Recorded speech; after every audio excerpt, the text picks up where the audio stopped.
What up there, guys? This is Jugget82, and this is a video to a great YouTuber. It's a video in response to a great YouTuber by the name of MaximumRD. And this is a video that when he talked about this in his discussion about Famiclones, it was something that I was like, man, I got one of them now. Might as well talk about it. And also my viewpoints about this particular system itself. The system that I actually own is one I bought for my cousin for the holiday season. It's called the Power Zone 2012. And yes, I know it's a big freaking penguin. Now let's talk about the system itself. The system itself has 111 built-in gains. Yeah, sounds good so far, right? You can push it in the little mouth parts, and this is the power button exactly, and all the good stuff.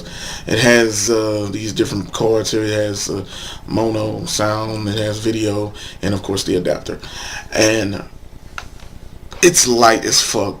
It's cheaply made.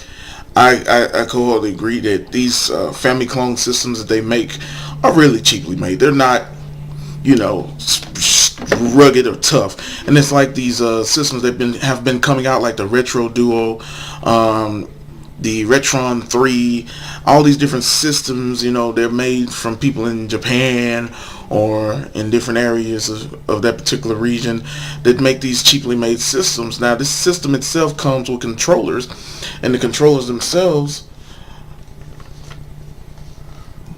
doesn't that look familiar?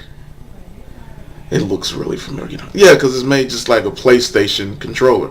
The controller itself, you can tell another reason why it's cheaply made is because, look, that's a sticker. That's not even actually built to cover into it. I have the second controller. As you can see, the sticker's actually been torn off that one. There's a little power switch on and off right here. And another thing, you drain batteries out of this system. I have some batteries in there right now, and I use three AA batteries. So the controller, if you don't have batteries, this one doesn't have batteries. It's very, very light, and you can see it's loose or something is in there. It's moving. The button layout, it's pretty tight for the actual face buttons, but on the actual direction pad, I'm gonna be real with you guys, this thing is gonna end up breaking sooner or later because it just has that flimsy look like the old cheap controllers I remember I used to buy back in the day, and they would fall apart within a span of a week. Now, one other thing about this particular system itself is the fact it's supposed to be a what you consider a system that you can play cartridges on it, and that was another reason why I got it. And I paid $50 for this thing. I asked the guy at the mall, and you know, sellers will sell you shit in a bowl if they really wanted to. I asked the guy, plain and simple, does it play Nintendo games? Because I got a bunch of Nintendo games. I figured, hell, I could use this as a backup system and play them on there, and my cousin, you can, you know, play them on here and whatnot. He said, sure. Dummy Jughead, you should have really knew your fucking research, or do your fucking research. Here's a Nintendo game, RC program. Here's the back of it.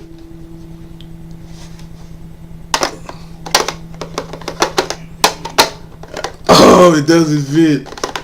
It doesn't freaking fit. It doesn't. You want to say why it doesn't fit? Because it doesn't play NES games like the guy was telling me at the mall. It plays Famicom games. I'm saying it wrong, but anyway, it plays those games. It plays Japanese NES games, and he basically suckered me into that because it doesn't play this. Yeah, that's fucked up. Okay, another thing about this system, it also came with a gun because it does have Duck Hunt and Hogan's Alley and all those shooting games. And as you can see, this gun is made just like a toy gun you get from a dollar store. And another thing that I noticed that was just kind of cheaply on it is it has a screw in it. And as you can see, I don't know if you're going to be able to see that good, but put it right there. But anyway, the screw is pretty much loose. It's like it's going to come out. So that's nice to know that. And also look at the cord itself. Looks long, don't it? This cord is short as fuck. It's not long. You can't sit back and play. You have to be right there by the damn TV.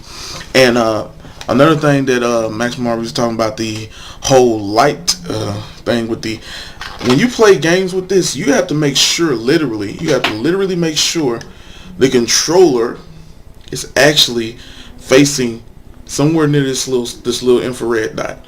You have to make sure, because trust me, if you try to sit there and just have it anywhere in your hand to play a game, you're pretty much going to be not playing shit, because you're not going to be able to move anything. Another thing about this system itself is the fact that it tends to freeze up, and it tends to do some weird shit with the games. And of course, you can't hit a reset on the actual thing, so you have to you're going to be hitting the reset controller on the joystick a lot. Now, here's my critique of what I feel about if you want to get a Famiclone or whatever system. If you don't have a Nintendo or Super Nintendo or anything like that, and you know you're not in the way of actually getting one, then it's okay to get one, in my opinion. If you have the ability to get one, get you the actual system, and you can play your actual hardware on it. Software, I mean, whatever. But don't be put in a situation where you need to get one of these systems, because right now, you know, I'm kind of trying to work with my Sega Genesis a little bit, because the games they play, but you know, it needs to be basically cleaned out real good. And yeah, I mean, if I could play the games on something else, I probably would. But after this experience of having the Penguin, I just can't say it's a buy to get one of these systems. If you see one dirt cheap, probably at a flea market or some shit, maybe, yeah, go get it. But I paid $50 for something that I thought was going to be worth your while when I saw the 100. And by the way, the 111 games on this system, oh, you're thinking, oh, it's 111 NES games and stuff. Nah, actually, it's 111 copies. I'm just fucking with you. But actually, it's a couple of games that are basic copies.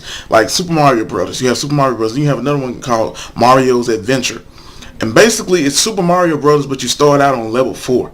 So it's pretty much the same game. There's nothing different about it. And you have a couple other Mario clones on a clone. Yeah, it's a bunch of clones. Sounds like a Michael Keaton, and this is multiplicity. But anyway, this is what I can say about most of these systems. If you go on YouTube, you can see a whole bunch of people that will review these different systems. They have different names. You can type in game console ripoffs. You'll have a whole list of videos where people are talking about the systems they have.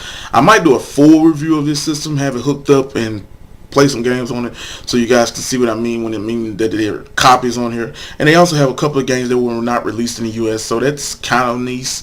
But then again, I don't really speak Japanese and I don't understand Japanese text, so yeah.